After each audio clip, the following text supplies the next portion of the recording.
Linisin mo po, Lord, yung puso namin, yung isip po namin, Panginoon, kahit yung mga pagkakasala kami nagawa, sadya man na hindi, Panginoon, patawarin niyo po kami, Panginoon, to ask for your forgiveness, O God, and cleanse us, Lord, with your precious blood of God. Hallelujah, Lord. And Lord, sa oras na po, Panginoon, salamat, Lord, sa opportunity, Lord, na naaralan yung salita, Panginoon, yung kabutihan mo, Lord, na binigay mo po sa amin, Panginoon.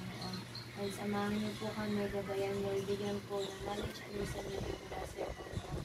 And ikaw na, Lord, yung mag-speak, O God, sa buhay ng bawat isa, Lord, sa pag-aaralan po namin, Panginoon, Lord, ay mag-rema, Lord, sa puso at sa isipan po namin, Panginoon. And ikaw lamang, Panginoon, ang maitaas, Lord, sa mga oras na po, Panginoon. Ikaw ang maparangalan din sa bawat buhay namin, Lord Jesus. Thank you, Lord, Lord Jesus. In Jesus we pray. Amen.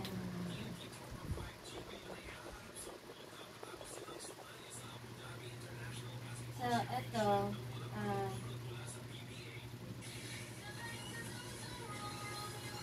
sabi dito, may apat na tuntunin ang na spiritual, di ba? Sabi dito sa number 1, iniibig ka ng Diyos at siya ay may magandang plano sa iyong buhay. Ano mo na, di ba tayo mga tao, may mga plano tayo sa buhay natin, di ba? Maging maayos ang buhay natin, ganyan. Pero ang Lord din, may magandang plano din siya para sa atin. And isa nga dito is, una muna, gustong ipakita ng Lord or ipaalam sa atin about sa pagmamahal niya sa atin. Diba alam naman na mahal tayo na ating Panginoon. Alam natin, diba, nung pinako siya sa krus. Kaya siya pinako sa krus dahil sa mga kasalanan natin. And hindi lang yun dahil gusto niya lang na mapako sa krus, kundi dahil mahal niya tayo. Kahit na ano yung mga pagkakamali natin. Sabi nga dito, ang pag-ibig ng Diyos, sabi sa 1 verse 3, chapter 3 verse 16. Sabi dito, sapagkat kayo na lamang ang pag-ibig ng Diyos sa sangkatauhan, kaya't ibinigay niya ang kanyang kaisa-isang anak, upang ang sinumang sumampalataya sa kanya ay hindi mapapahamak, kundi magkakaroon ng magandang buhay na walang hanggan. So, ang plano ng Diyos, sabi ng Diyos, ako'y naparito upang magkaroon ng buhay at magkaroon ng kasalanan nito. So, sabi dito, yung pag-ibig ng Lord ay yung binigay ni Father God, yung pag-ibig niya, dahil yung binigay niya yung bugtong na anak niya.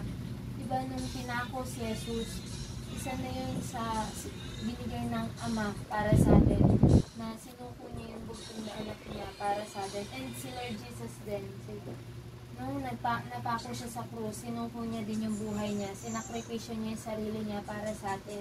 Baga, sino ba tayo? Bakit ginawa niya yun sa atin? Kasi mahal niya tayo, diba po? And sabi nga, diba, naparito si Lord Jesus, nandito si Lord Jesus para sa atin, para maranasan natin yung pagmamahal niya. And sabi dito, bakit ang karamihan ay hindi nararanasan ang buhay na ito? At sapagkat ang tao ay makasalanan at nahiwalay sa Diyos, kaya't hindi niya maaaring malaman at maranasan ang pag-ibig at plano ng Diyos sa kanyang buhay. So, ang tao ay nakasalanan sapagkat ang lahat ay nangagkasala nga at hindi nakaabot sa kaluwalhatian ng Diyos. Ayun, di ba, pinano nga dito na naging makasalanan tayo. Kaya nahiwalay tayo sa plano ng Lord. Kasi nga, simula, di ba, alam natin yung kay Eva at Adan, dun pa lang, nung sinuway nila yung kautusan na huwag kakainin yung sa puno, huwag kakainin, sumuway na sila. Pero dahil mahal pa rin tayo ng Lord, may magandang plano at yung gusto niya pa rin na maranasan natin ito kahit na nalayo tayo sa Kanya. Kahit na tayo makasalanan. And sabi nga dito, nahiwalay ang tao sa Diyos sapagkat ang kabayaran ng kasalanan ay kamatayan. So, ayun, nung namatay si Lord Jesus Christ para sa atin, nang pinako siya sa krus, ayun yung naging kabayaran ng mga kasalanan natin. And ginawa niya yun dahil mahal niya tayo bilang tao. Ano yung, diba, ayun yung ginawa niya para sa atin. Si Jesus ang tanging lunas sa kasalanan ng tao. Sa pamamagitan niya ay malalaman natin ang pag-ibig at ang plano ng Diyos. So namatay siya para sa atin.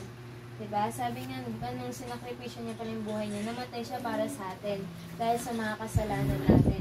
Dahil gusto niyang iparaan sa atin yung pag-ibig niya at yung plano niya sa atin. Sabi dito sa Roma 5 verse 8, datapwat ipinagtatagubili ng Diyos ang kanyang pag-ibig sa atin na tayo'y mga makasalanan pa, si Kristo ay namatay dahil sa atin. Ayun, diba? Laging pinapaintindi kung bakit siya namatay, kundi dahil sa mga kasalanan natin. Pero, diba, nabuhay siyang muli. Sabi dito sa 1 Corinthians chapter 15, verse 3 to 6, si Kristo ay namatay dahil sa ating mga kasalanan, at siya ay ininibing at muling binuhay ng ikatlong araw ayon sa mga kasulatan.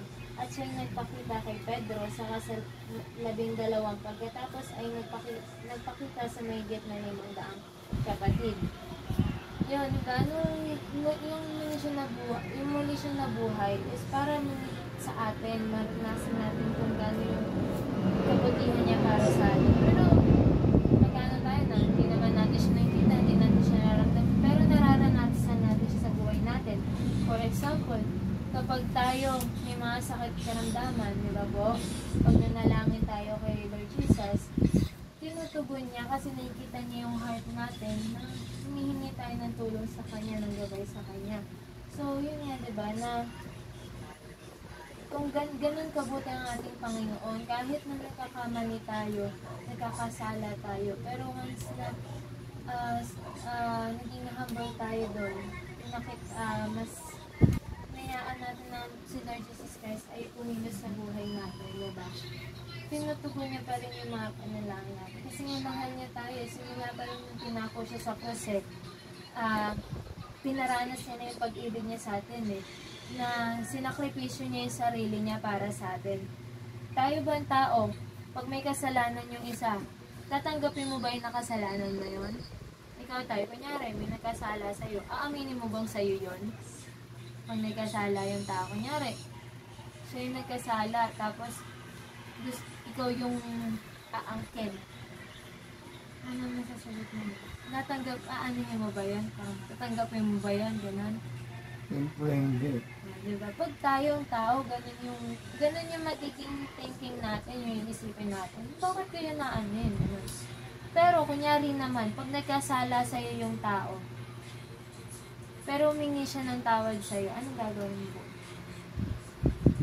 Kunyari, may nagawa siya sa'yo, kunyari, nagkasala ako sa'yo, pero humihingi naman ako ng tawad sa'yo. Anong mo po? Gagawin mo? Kunyari, nagkamali ako sa'yo, tapos humingi naman ako ng tawad sa'yo. Anong gagawin mo po? Siyempre, pagkakawa.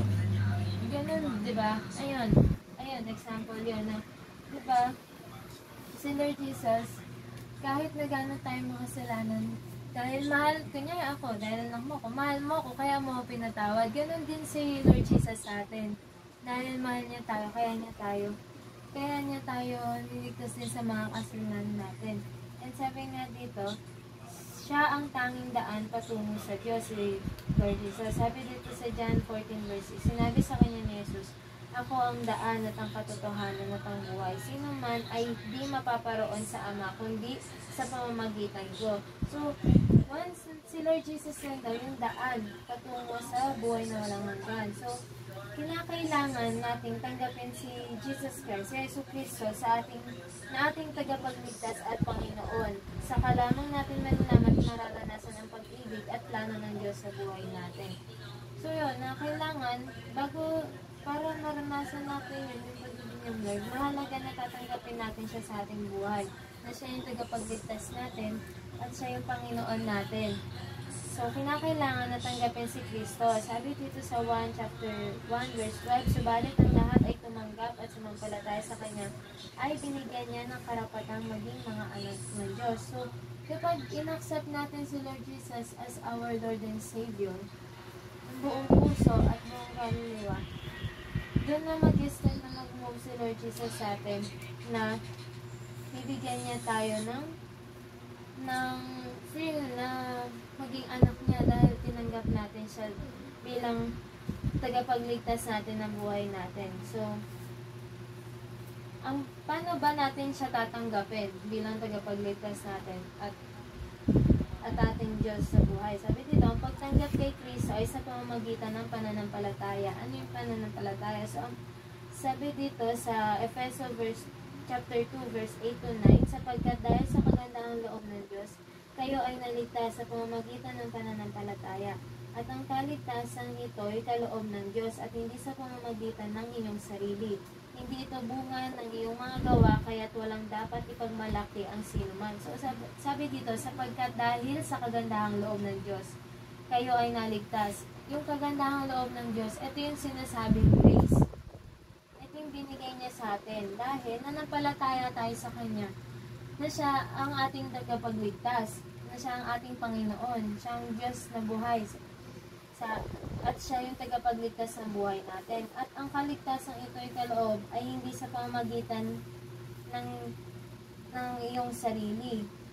Hindi siya dahil mabuti, hindi dahil nakatulong ka sa kapwa mo, kaya yun binigay ng Lord sa'yo, o hindi dahil may ginawa kang mabuti, kaya yun ibinigay ng Lord yung grace, kundi dahil sa pananampalataya mo.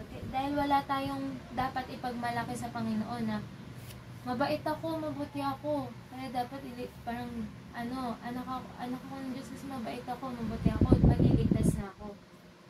Kailangan makita ng Lord yung humbleness sa heart natin na tayo at tanggapin natin ng ating Panginoon sa buhay natin. Mahalaga yun na in-accept natin siya sa buhay natin as our Lord and Savior.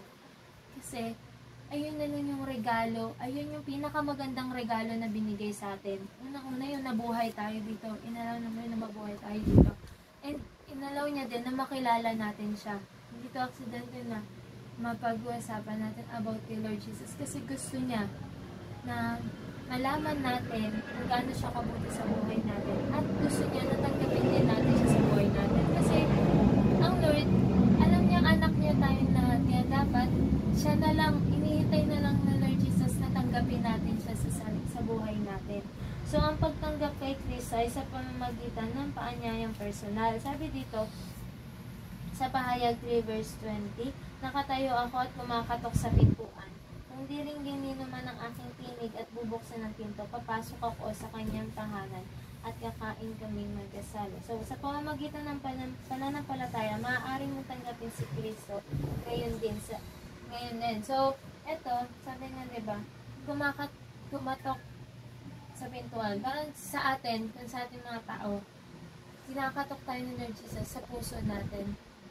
Once na parang may na gusto mong lumapit sa Lord. Diba minsan, pag may mga problem tayo, doon tayo nananalangin sa ating Panginoon na humingi tayo ng tulong. And yun din yung gusto din ng Lord na once na kumatok siya sa buhay natin, is papasukin natin siya sa ating buhay. And ayun nga, sa pamagitan ng pag-accept natin sa Kanya, di ba? Sabi nga dito, and ngayon, bago po tayo na natin pangalawang part is, magkakaroon tayo ng prayer para sa pag-accept kay Lord Jesus Christ. Meron tayong for salvation. And ayun, pwede po natin siyang sundan yung prayer na